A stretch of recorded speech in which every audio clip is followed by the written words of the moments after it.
Hello! Mabuhay!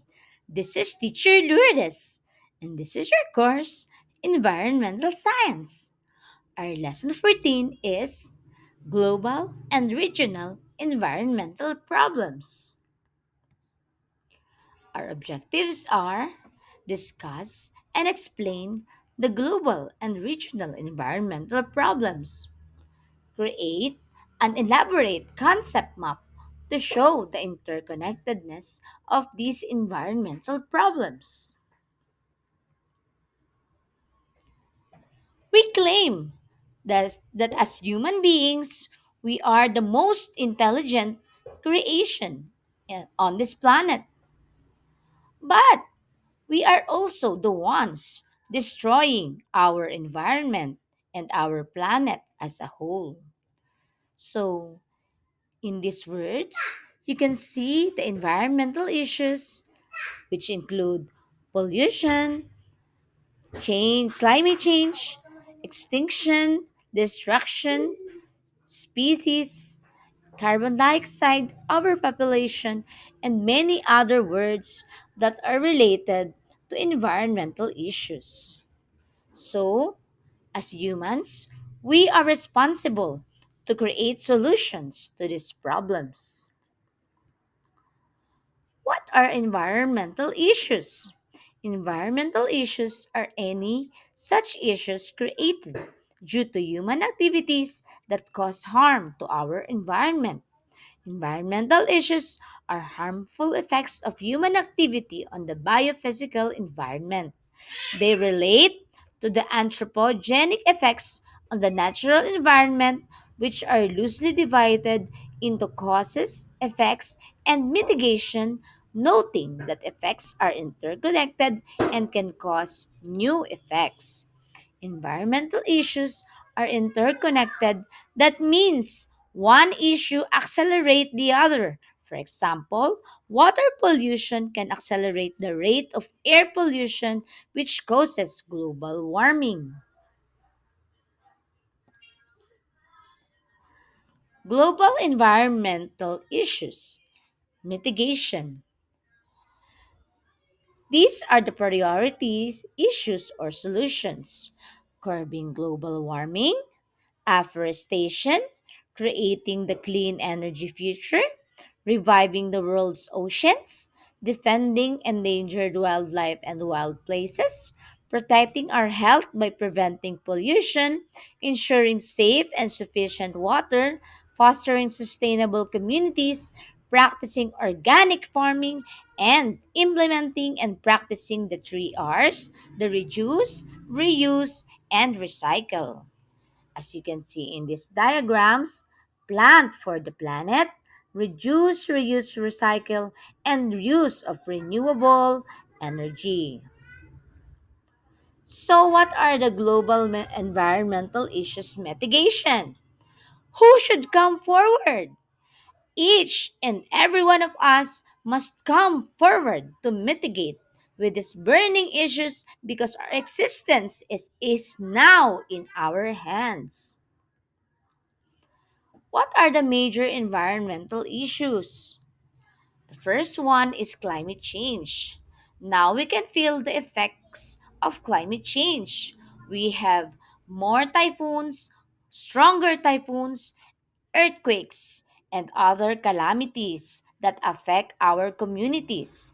Climate change increases the temperature, decreases the rainfall, and give us seasonal instabilities. Another one is the biodiversity loss. Extinction of many floral and faunal species. More and more species become endangered. Wetland degradation.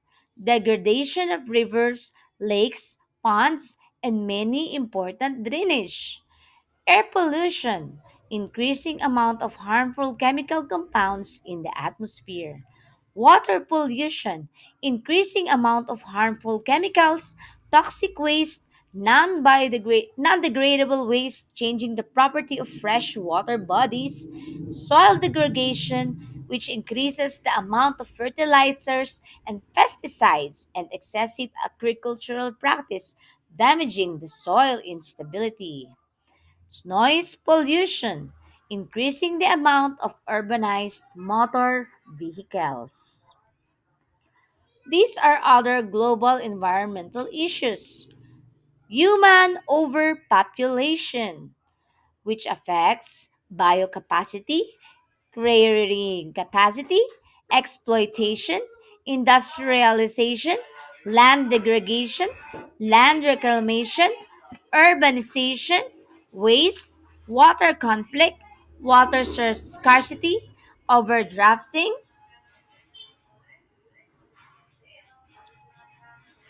These are other global environmental issues, hydrological issues, environmental impact of reservoir, fragmentation of river ecosystems, riverline and coastal erosion, change in water temperature, reservoir sedimentation, tile drainage, flooding, which we always experience during typhoons, and landslide and water scarcity in agriculture.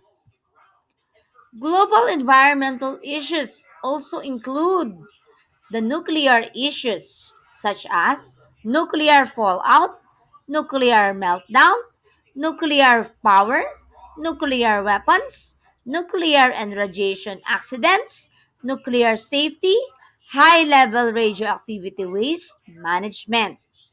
As you can see in this diagram, this is a symbol of a radiation issue, and it is related to cost, waste disposal, health, environmental damage, destruction, civil liberties, terrorism, nuclear war, and all these are problems that all human beings can be affected.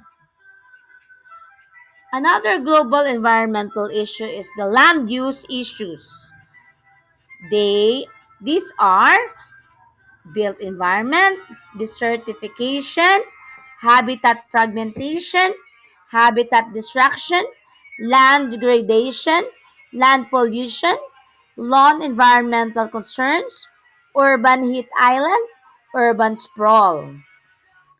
Other global environmental issues include intensive farming, intensive animal farming, intensive crop farming, irrigation, monoculture, nutrient pollution, overgrazing, pesticide drift, plastic culture, slash and burn, and tile drainage.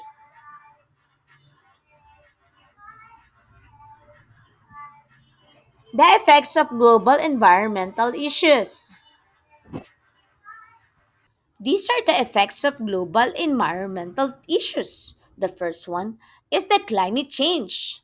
We are now feeling the effects of climate change, which includes global warming, global dimming, fossil fuels, sea level rise, greenhouse gases, ocean acidification, shutdown of thermohaline circulation, environmental impact of the coal industry, urban heat islands, and flooding. Another effect of global environmental issue, the environmental degradation, deterioration of the environment through depletion of resources such as air, water, and soil, the destruction of ecosystems, and the extinction of wildlife. Environmental degradation is one of the 10 threats officially cautioned by the High Level Panel on Threats, Challenges, and Change of the United Nations.